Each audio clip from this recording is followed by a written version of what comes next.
Hello అండి, నమస్తే. Welcome back to our channel రుచిగా చేద్దాం. ఈరోజు వీడియోలో నేను బేబీకార్న్ ఇంకా కొత్తిమీరతోటి కాంబినేషన్తో చాలా మంచి టేస్టీ రెసిపీ చూపించబోతున్నాను.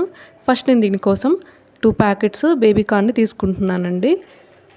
తర్వాత వీటిని ఉడికించడానికి ఒక బాండీలో వాటర్ తీసుకొని అందులో పసుపు యాడ్ చేసుకొని ఈ బేబీకార్న్ అన్నిటిని అందులో వేసి మరిగించుకోవాలి.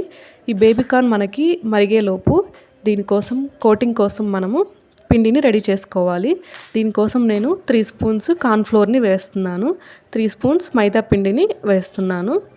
ఇలా పిండి అంతా వేసుకున్న తర్వాత ఇందులో నేను టేస్ట్ కోసం సాల్ట్ని వేస్తున్నాను. తర్వాత ఇందులోనే కొత్తిమీరని సన్నగా కట్ చేసుకొని వేసేసుకోవాలి.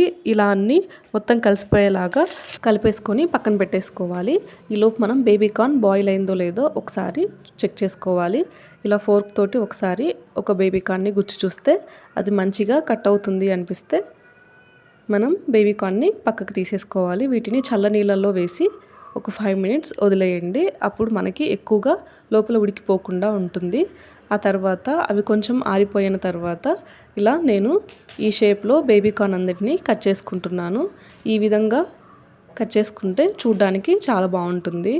అందుకే అండి వీటిని బేబీకార్న్ కొత్తిమీర బుల్లెట్స్ అంటారు. సో నేను బుల్లెట్ షేప్లో కట్ చేసుకున్నాను.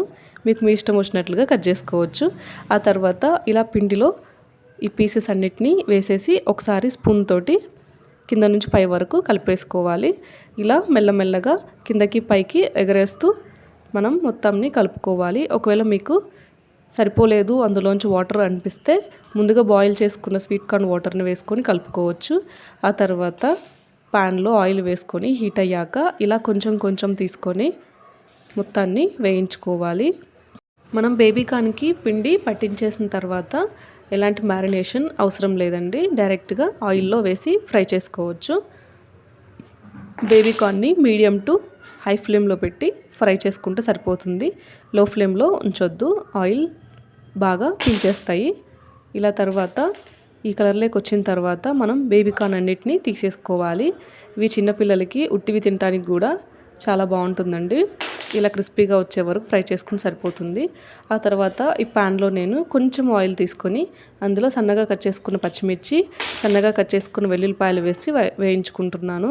అవి ఎర్రగా వేగిపోయిన తర్వాత టమోటా కచప్ వేసుకొని ఫ్రై చేసుకోవాలి. ఆ తర్వాత టేస్ట్ కోసం కొంచెం సాల్ట్ వేస్తున్నాను. స్పైసీనెస్ కోసం కొంచెం కారం వేస్తున్నాను. ఇలా కొంచెం వేగిన తర్వాత అందులో ఒక చిన్న గ్లాస్ తోటి వాటర్ తీసుకొని వేసుకొని మరిగించుకోవాలి. ఇలా చిక్కబడిన తర్వాత మనం ముందుగా రెడీ చేసి పెట్టుకున్న బేబీకార్న్ ఫ్రై పీసెస్ అన్నిటినీ అందులో వేసేసి మంచిగా కలిపేసుకోవాలి. ఇలా సాస్ అంతా బేబీకార్న్కి పట్టేలాగా మొత్తాన్ని అడుగు నుంచి తిప్పుతూ కలిపేసుకోవాలి. ఆ తర్వాత లాస్ట్లో సన్నగా కట్ చేసి పెట్టుకున్న కొత్తిమీరని ఇంకా టేస్ట్ కోసం కొంచెం నిమ్మరసంని పిండేసుకొని మొత్తాన్ని బాగా కలిసేలాగా కలిపేసుకోవాలి. ఇలా ఇది చాలా టేస్టీగా ఉంటుందండి. చాలా ఈజీగా అయిపోతుంది. పిల్లలు చాలా బాగా ఇష్టపడతారు. ఒకసారి మీరు కూడా ట్రై చేయండి. మీకు స్పైసీనెస్ని బట్టి ఇంకొంచెం కారం కూడా యాడ్ చేసుకోవచ్చు. అంతే అండి, చాలా ఈజీగా రెడీ అయిపోతుంది. ఒకసారి మీరు కూడా ట్రై చేసి ఎలా ఉందనేది కామెంట్ చేయండి.